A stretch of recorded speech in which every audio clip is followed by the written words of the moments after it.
Attention, attention. Si tu juges une personne ou une situation, tu vas attirer la même situation à toi.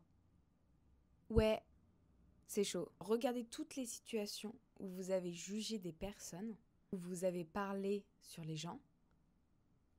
Est-ce qu'il n'y a pas un moment donné, vous vous êtes retrouvé dans une situation similaire? On a tous le seum parce qu'on est tous en train de se dire « Oula, oula, j'ai parlé sur la gueule des gens, moi. Oula, j'ai critiqué Pierre-Paul Jacques. » Ouais, seum, hein. Voilà. On connaît tous une personne qui adore les rumeurs, les potins, les ragots, et qui adore les raconter. Ou peut-être qu'on est cette personne. C'est possible aussi. À chaque fois que tu parles sur quelqu'un, ou que tu parles avec quelqu'un qui parle sur quelqu'un, tu nuis à toi-même, à la personne à qui tu parles, et à la personne sur laquelle vous parlez. Par exemple, moi, je parle à mon amie Caroline. Et je vais lui parler de... Je cherche un nom de quelqu'un que je ne connais pas parce que... Je ne veux pas parler sur la gueule de quelqu'un que je connais sur YouTube. Et je parle pas sur la gueule de personne d'ailleurs. C'est ça la vidéo là. C'est ça le but de la vidéo. On ne juge personne. Je vais regarder c'est la Saint qui aujourd'hui. Saint du jour. Ok, donc 27 septembre, c'est la Saint Vincent de Paul. Ok. Donc du coup, je suis avec Caroline. Je parle de Vincent et je parle mal de Vincent. Voilà, je suis en train de raconter à Caroline que Vincent a trompé sa meuf. Et ce qui se passe, c'est que même si c'est vrai, je nuis à 3 personnes en même temps. Moi qui émets cette information, Caroline qui la reçoit et Vincent qui est le sujet de la conversation. Le fait que je partage cette information qui est certainement vraie, ça va changer la perception de Caroline par rapport à Vincent. Donc je suis en train de semer des mauvaises graines, des mauvaises herbes dans le cerveau de Caroline par rapport à Vincent. Ma parole est remplie de négativité et en même temps je pollue l'esprit de Caroline avec cette négativité. Donc tu vas attirer le mauvais œil pour 3 personnes en parlant juste d'un potin. Et le pire, c'est que tu risques d'attirer cette même situation à toi-même. Donc, si je parle du fait que Vincent trompe sa meuf, je risque d'attirer une situation dans ma vie où je me retrouve face à de la tromperie également. Et quand tu regardes bien, je crois que c'est... Enfin, c'est même pas je crois, c'est que je suis sûre que c'est réel. Genre, regardez toutes les situations où vous avez jugé des personnes, où vous avez parlé sur les gens. Est-ce qu'il n'y a pas un moment donné, vous vous êtes retrouvé dans une situation similaire? Ça peut être tout simple comme quand vous jugez quelqu'un par son retard ou par son manque de rangement ou son manque de rigueur ou son manque de discipline ou de motivation ou que sais-je par rapport à quelque chose. Et au final, vous vous êtes retrouvé un peu plus tard dans la situation similaire de cette personne. C'est chaud, ça veut dire qu'il faut faire vachement gaffe à ce qu'on dit. Genre c'est pour ça qu'il faut pas juger les gens. Déjà parce que t'es pas dans la vie des gens, donc tu sais pas ce qui se passe dans leur life, donc t'es qui pour juger, Voilà.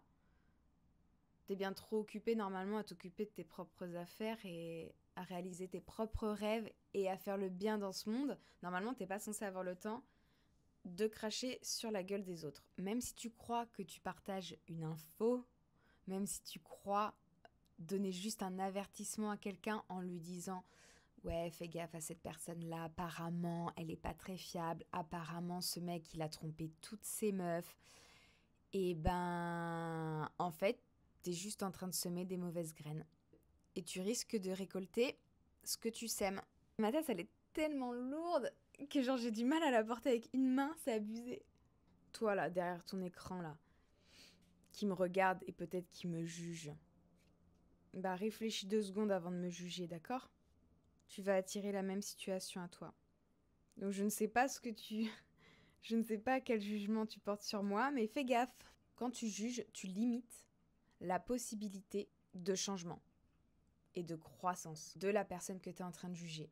No panique, parce que là, je vous vois bien en mode « Oula, derrière votre PC là, ou votre portable, je sais pas d'où vous me regardez, peut-être sur les chiottes, et vous êtes en train de vous dire « Ouh, j'en ai jugé des gens. Ah, ouais, t'inquiète, c'est pas grave, ça arrive, l'erreur est humaine. Maintenant, tu le sais, donc tu vas arrêter maintenant.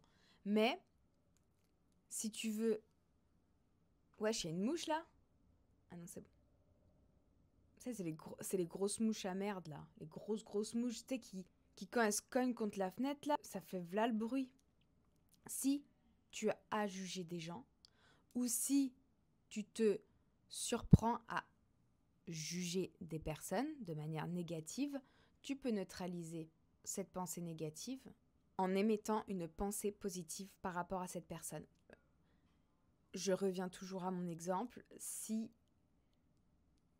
j'ai mal parlé de Vincent à Caroline, je peux dire que Vincent, c'est quelqu'un de très drôle, de très intelligent. Ouais. Enfin bref, j'en sais rien, mais tu trouves quelque chose du coup à dire sur la personne de manière vraiment purement positive, vraiment quelque chose que tu penses profondément positivement par rapport à elle, et tu neutralises les paroles négatives que tu as émises avec ta langue de vipère, en gros. C'est possible de neutraliser, si tu as envie de neutraliser. Vraiment, faites gaffe quand vous jugez les gens parce que chaque personne est un miroir de vous. Chaque situation, chaque personne que vous avez face à vous est un miroir. C'est le reflet de quelque chose qu'il y a en vous. Donc autrement dit, quand vous vous retrouvez face à quelqu'un qui vous inspire, qui a des qualités que vous trouvez trop stylées, vous avez les mêmes. Ces personnes sont tout simplement le reflet de quelque chose que vous avez déjà en vous. Ah, donc ça, c'est trop cool. Et à l'inverse, par contre, si y a quelque chose qui te dérange chez quelqu'un, s'il y a quelque chose qui te titille, si par exemple tu estimes que, je sais pas, une personne manque de respect, il est fort probable que toi, dans ta vie, il y a une situation également où tu manques de respect à quelqu'un d'autre ou même à toi-même. Si tu juges quelqu'un comme un menteur, un manipulateur, que sais-je, et que ça te dérange, ça veut dire que ça réveille quelque chose en toi. Donc ça veut dire qu'il y a un mensonge ou une manipulation à l'intérieur là. S'il y a quelqu'un qui t'agace, qui te saoule, tu sais, souvent on dit ça, genre quand il y a quelqu'un qui nous tend, on dit que c'est physique. Ouais, parce que ça réveille quelque chose à l'intérieur de toi. Donc si la personne, il y a quelque chose qui te saoule, c'est que ça réveille quelque chose. Exemple, avant je jugeais beaucoup les personnes qui choisissaient d'être solitaires plutôt que de sortir avec les autres. Genre, je comprenais pas trop ce comportement de dire non à des soirées, à des sorties entre potes pour rester seule. Mais en fait, c'était parce que tout simplement, moi, j'avais des dépendances affectives, vu que moi, j'étais incapable de dire non à des gens pour rester seule avec moi-même, ça m'agaçait de voir les autres le faire. Genre vraiment, ça me tendait, parce que moi, j'en étais incapable. Et du coup, j'avais le seum que la personne en face de moi me reflète cette incapacité que j'avais au plus profond de moi. Donc demande-toi pourquoi tu juges cette personne. Regarde ce que ça réveille chez toi. Ah oui, les paroles. Les paroles sont magiques. Voilà. De toute façon, tout est magique avec moi. Non mais sérieux, les paroles sont magiques. Donc, faites attention. Plus vous parlez de vos problèmes, plus vos problèmes deviennent réels. Je dis pas qu'il faut pas du tout parler de ses problèmes. Faut pas tout garder pour soi. Après, ça déborde, quoi. Gardez pas tout pour vous. Vous avez des amis, vous avez un entourage. Ça sert à ça, en fait. Si Dieu nous a mis sur Terre avec plein d'autres humains, c'est parce que c'est pour une raison. Choisissez à qui vous partagez ces problèmes, sachant qu'il n'y a que des solutions, d'accord ? Mais partagez ce qui vous pèse sur le cœur à ces personnes, mais n'en parlez pas à tout le monde. N'en parlez pas à Pierre, Paul, Jacques. À chaque fois que vous croisez quelqu'un au supermarché, n'allez pas parler du fait qu'en ce moment vous avez mal au dos, qu'en ce moment c'est pas trop la joie au boulot, qu'en ce moment la santé c'est pas trop ça, qu'en ce moment avec votre mec c'est pas au top. Non. Parce qu'en fait, ce qui va se passer, c'est que plus vous allez vous plaindre et parler de vos problèmes, et ben ça s'imprègne encore plus parce que ça s'imprègne dans votre cerveau, parce que vous ressassez encore et encore. Ça s'imprègne parce que vous le matérialisez, vous le verbalisez, donc vous le verbalisez dans la matière et dans le cerveau, l'esprit de la personne à qui vous en parlez, qui du coup va commencer, lui, à se faire une image de vous avec ses soucis de santé, avec ses soucis au boulot, avec ses soucis de couple. Et il va ancrer encore plus cette réalité. Parce que du coup, il va vous voir de cette manière. Toutes les pensées créent la réalité. Donc si toi, tu penses déjà à ça, beaucoup, ça va déjà être ta réalité. Mais si en plus, tu sèmes des graines un peu partout dans l'esprit des gens, ces personnes-là vont aussi penser désormais de cette manière. Et ça va créer leur réalité également. Et ça va être le bordel. C'est pour ça que quand les gens, ils vous voient d'une certaine manière, vous avez l'impression d'avoir une étiquette qui vous colle à la peau. C'est pour ça que des fois, il y a des résistances au changement. Quand on veut évoluer, quand on veut passer à une nouvelle version de nous-mêmes, l'environnement autour de vous ne voit pas cette nouvelle version de vous que vous êtes en train de construire. Les personnes autour de vous sont encore restées sur l'ancienne version. Donc si par exemple ces 5 derniers mois avec ton mec, vous avez fait que de vous embrouiller, c'était super compliqué et que du coup tu l'as raconté à toute la commune, eh bien quand ils vont vous voir vous balader ensemble pour aller chercher la baguette le dimanche matin, ils vont pas penser ils sont trop mignons ensemble, ah ça se voit ils sont trop choux. Non, ils vont penser ils font que de s'engueuler, je pense qu'ils vont se quitter dans pas longtemps. C'est ce que les gens vont dire. Parce que si vous faites que de parler de vos problèmes de couple, les gens dans votre dos, s'ils vous jugent, mais ils vont arrêter de vous juger parce qu'ils ont compris que c'était pas cool, quand ils vont parler de vous, ils vont parler de vous sûrement de manière pessimiste et négative. Ce qui risque du coup de ne pas vous aider à améliorer votre couple. Donc ok, plaignez-vous un petit peu à vos amis très proches. Plutôt que de penser problème, pensez solution. Demandez à vos amis de vous écouter, ok, de vous conseiller, ok, de sécher vos larmes, ok. Et après, on avance tous ensemble. Les amis, ça sert à ça. Utilisez bien vos paroles. Tournez la langue 7 fois dans votre bouche ou dans la bouche de votre mec avant de parler. Ou de votre meuf. Je précise que je ne précise jamais, parce que pour moi, c'est évident. Vous mettez votre langue dans la bouche de qui vous voulez, du moment que c'est consenti. Homme, femme, hein, ça, chacun sa vie, chacun son chemin. Chacun son rêve, chacun son destin. Vous vous souvenez de l'expérience du riz? Je vais aller regarder sur internet. L'expérience du riz de Masaru et Moto. Je suis désolée, monsieur Masaru, si je prononce mal votre prénom. L'expérience du riz prouve le pouvoir des mots. Écoutez bien. Il a placé du riz cuit dans 3 bocaux. Masaru a parlé au riz du bocal numéro 1 avec des mots d'amour. Il a parlé au riz du bol numéro 2 avec des mots négatifs, néfastes. Et il n'a pas du tout parlé au riz du bocal 3.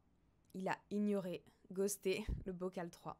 Et au bout de 30 jours, le riz qui a reçu des paroles d'amour, il est resté frais. Le riz qui a reçu des paroles négatives, il est devenu noir. Et le riz qui a été ignoré, il a pourri. Ça montre tout simplement le pouvoir des mots. Donc faites attention comment vous parlez de vous-même et des autres. Attention à vos paroles, mais attention aussi à vos attentes.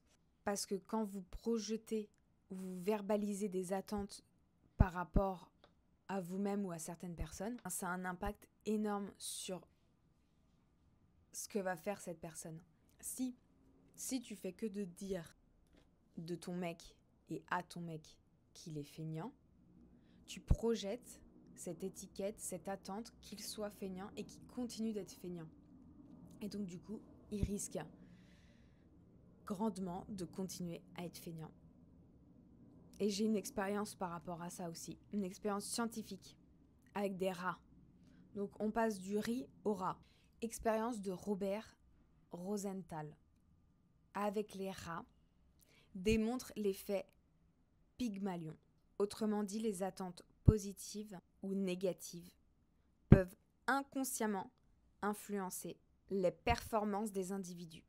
Et ça a été démontré, dans le domaine scolaire notamment. Genre en fait, Robert, il a tout simplement pris les rats, il les a présentés à ses étudiants en disant « Voilà, ça c'est les rats intelligents, ça c'est les rats stupides ». Et après, il les a foutus dans le labyrinthe, il a regardé ce qui allait se passer et les rats qui étaient désignés comme intelligents ont réussi à sortir du labyrinthe plus rapidement que les rats qui étaient désignés comme stupides, alors que de base, c'était des rats identiques. Et du coup, l'explication à ça, c'est que apparemment, là je lis et là ce que je dis, vous pouvez retrouver sur internet, j'invente pas. Les étudiants convaincus de l'intelligence de leurs rats leur ont accordé inconsciemment plus d'attention, de bienveillance, de chaleur, ce qui a influencé leur comportement. Inversement, les étudiants qui pensaient avoir des rats stupides ont manifesté moins de considération, ce qui a impacté négativement les performances des animaux. Bref, cette étude a démontré que les croyances et les attentes peuvent influencer le comportement et le potentiel des individus. Les paroles sont magiques, donc faites gaffe à ce que vous dites. Ne jugez pas, parce que vous risquez d'attirer la même situation que celle que vous êtes en train de juger.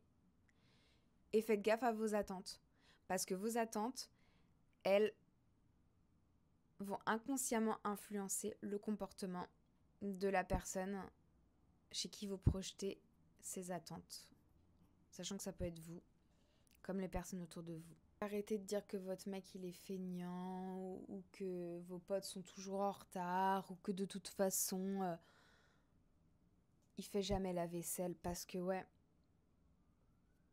il risque de ne pas faire la vaisselle du coup. Faites l'inverse, genre pensez au rat et pensez au riz. À chaque fois qu'il fait quelque chose, encouragez-le, dites-lui que c'est trop bien, dites-lui qu'il est capable. Genre, je suis sûre que t'es capable de faire la vaisselle. Je suis sûre que t'es capable de faire la vaisselle tellement bien.